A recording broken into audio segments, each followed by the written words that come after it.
This video is about the diminishing impact of language in continental philosophy and how those ideas can be applied to Warhammer.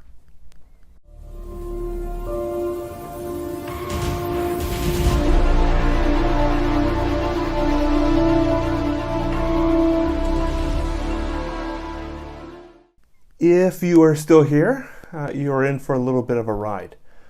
When I first launched this channel, the videos I enjoyed creating the most combined my love of history, language, and philosophy to explore different aspects of the hobby.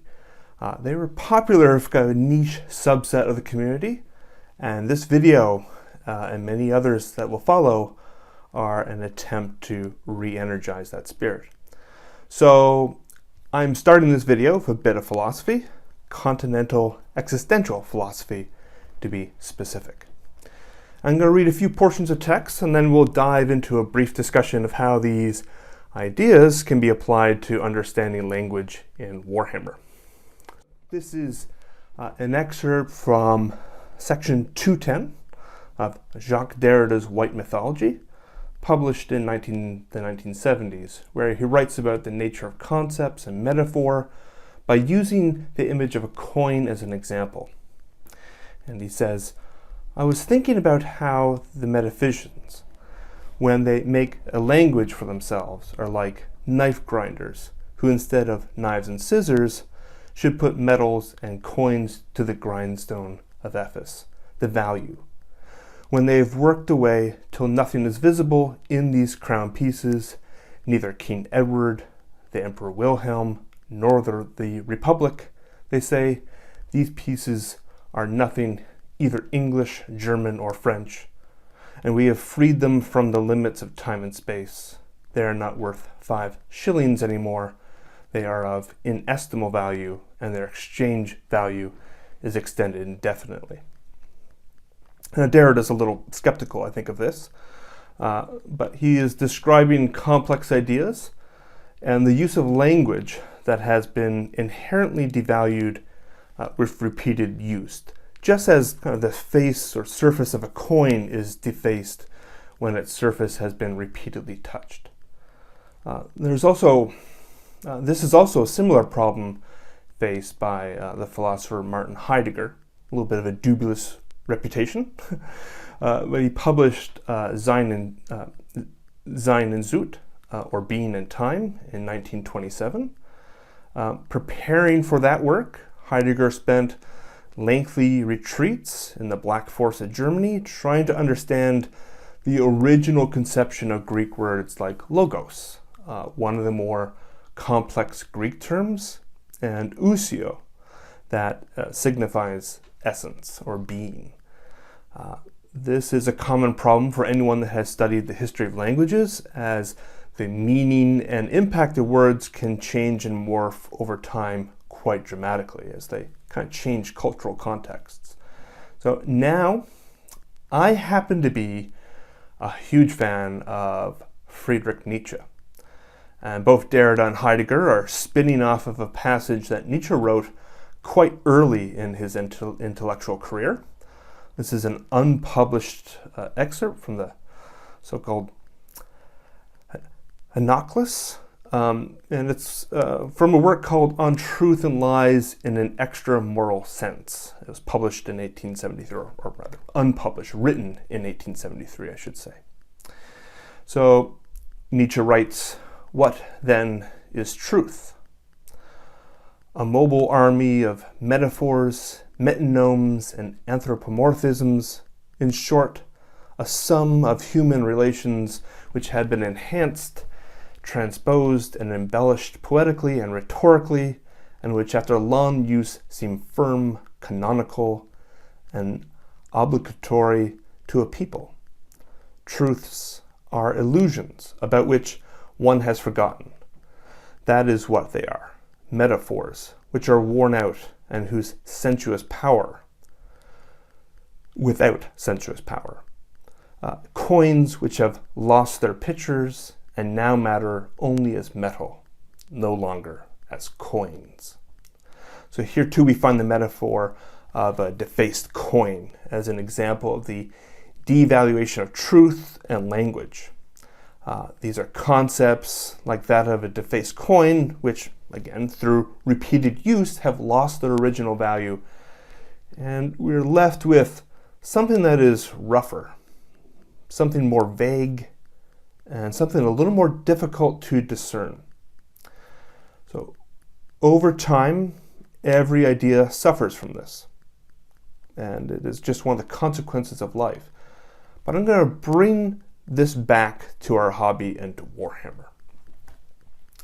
So I think you can apply this line of thinking and introspection to many aspects of Warhammer lore, but I'm going to focus attention on the language of Warhammer as a term and concept primarily.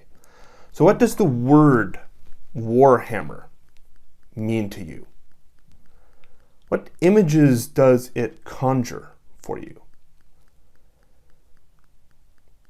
It is quite honestly a crazy term, a bizarre brand, and a gameplay that can only seem strange to the uninitiated. This is a quite visceral term associated with a bizarre aesthetic. This is Warhammer. And I started to think about what this kind of philosophical perspective of language when I realized that my understanding and appreciation of the impact of what Warhammer represents and that term has been defaced and repeated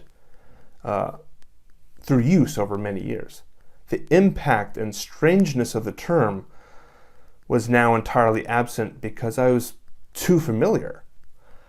I still feel that sense of excitement, but it has been watered down.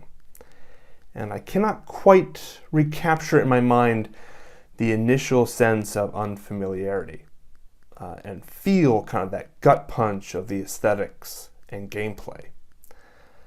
I still take a great deal of enjoyment in the hobby and game, but some of the magic and some of the impact has been lost with repeated exposure. So few things simply remain that are new, strange, and unexperienced. I have, in essence, been slowly rubbing away at the coin that is Warhammer, and many of its features have been erased, and its value is now, at least slightly diminished. Now, maybe that type of metaphor is a little bit intangible for a lot of people, but let's just talk purely about kind of the impact of time and repeated exposure to the hobby. So I'll use an example, the transition of 40K from 3rd edition to 4th edition that completely blew my mind, okay? Up to that point, my entire gaming experience was summed up in what it meant to play the game in 3rd edition. My memories of that period are very vivid. They have a disproportional weight and seemingly length. But those early years in my mind are a lifetime of games, friendships, and experiences. And now, years later, we are on the 9th edition of 40K. I've seen 5 different editions, at least. Warhammer Fantasy Battle no longer exists. And we are approaching something like the 3rd edition for Warhammer Age of Sigmar, of all things. And the consequences of this is that a change in rules, no matter how cataclysmic, simply does not have the same impact on me that it once did. A change in editions is like a change in seasons. It doesn't blow my mind whatsoever. A new codex or battle tome is now no more shocking than enjoying breakfast every morning. The surface of that coin that Warhammer represents here has been completely eroded away. And I've repeatedly witnessed the same aesthetics, the same books, and the same narratives in an endless cycle. Just thinking of urban city warfare. I've witnessed 3 or 4 reiterations of that concept. So clearly, I still love Warhammer. There's no doubt about that, even if it cannot ever be as exciting or new as it once felt. Now, it is more comfortable. It is kind of what I know, and it is what I understand and expect. I hope this video has given you some food for thought. As always, thank you for watching. Please consider supporting the channel by commenting on the video, hitting that like button, and subscribing for more content. Thank you.